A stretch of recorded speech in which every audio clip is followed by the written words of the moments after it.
राजा कृष्णदेव राय का दरबार आज सुबह से ही अफरा तफरी में था। मंत्री एक दूसरे से फुसफुसा रहे थे, दरबारी बेचैनी से इधर उधर घूम रहे थे। हवा में तनाव था, जैसे कोई बड़ा तूफान आने वाला हो। अचानक राजा का गरजता हुआ स्वर गूंजा, क्या हो रहा है मेरे राज्य में? रातों रात पूरे विजयनगर में अफवाहों का जाल कैसे फैल गया?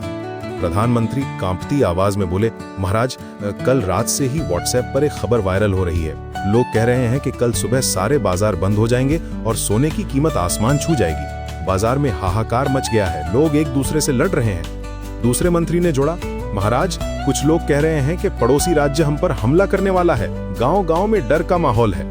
राजा कृष्णदेव राय का चेहरा गुस्से से लाल हो गया।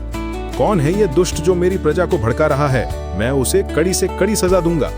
तभी दरबार में एक हंसती हुई आवाज गूंजी, महाराज, इतनी जल्दी क्या है? पहले तो पता लगाइए कि असली गुनहगार कौन है। सभी की नजरें तेनालीरामन की तरफ मुड़ गईं। वो अपनी मुस्कान के साथ दरबार में आया और राजा को प्रणाम किया।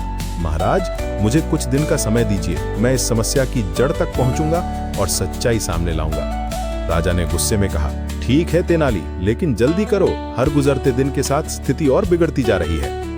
अगले दिन तेनालीरामन ने अपनी चालाकी शुरू की। उसने अपने फोन से एक नया व्हाट्सएप मैसेज तैयार किया।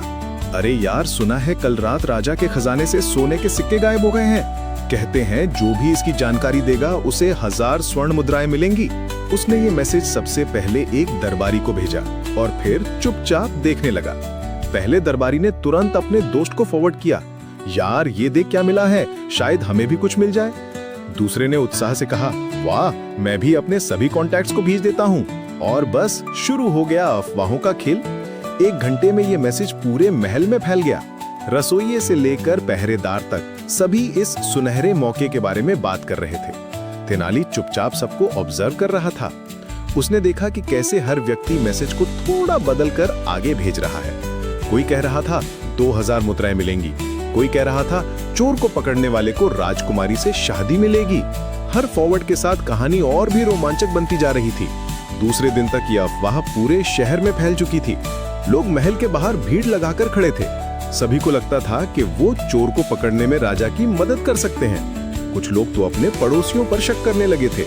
बाजार में सुनार अपनी दुकानें बंद करके भाग गए थे, डर के मारे कहीं उन पर चोरी का इल्जाम न लग जाए। तीसरे दिन राजा कृष्णदेव राय परेशान होकर तेनाली के पास आए। तेनाली, अब तो हालात और भी बिगड़ गए हैं। अब लोग कह रहे हैं कि मेरे खजाने से सोना चोरी हुआ है। ये कैसी नई मुसीबत आ गई?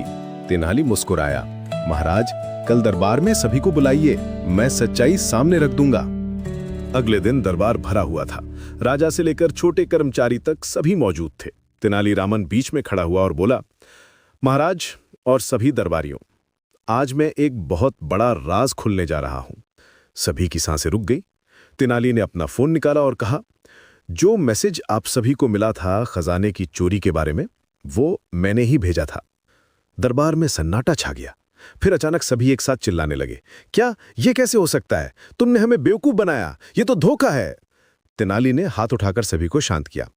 रुकिए रुकिए, मैंने ये सिर्फ एक व्यक्ति को भेजा था, बाकी सब आप लोगों ने किया है। उसने अपने फोन की स्क्रीन सभी को दिखाई। देखिए, मैंने सिर्फ दरबारी जी को भेजा था, उन्होंने अपने दोस्त को फॉरवर्ड किया, उसने अपने रिश्तेदार को, और इस तरह 3 दिन में पूरे शहर में फैल गया। किसी ने भी ये नहीं सोचा कि पहले राजा से पूछ लेते हैं कि क्या सच में खजाना चोरी हुआ है। राजा कृष्णदेव राय समझ गए कि तेनाली क्या सिखाना चाह रहा है। तेनाली ने आगे कहा, महाराज, यही तो समस्या है आज के जमाने की। लोग बिना सोचे समझे व्हाट्सएप फॉरवर्ड्स करते रहते हैं।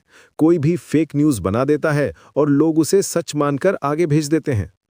दरबार में सभी शर्म से सिर झुकाए खड़े थे।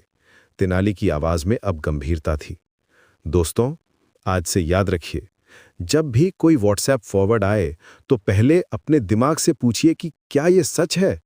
अपनी उंगली फॉरवर्ड बटन पर रखने से पहले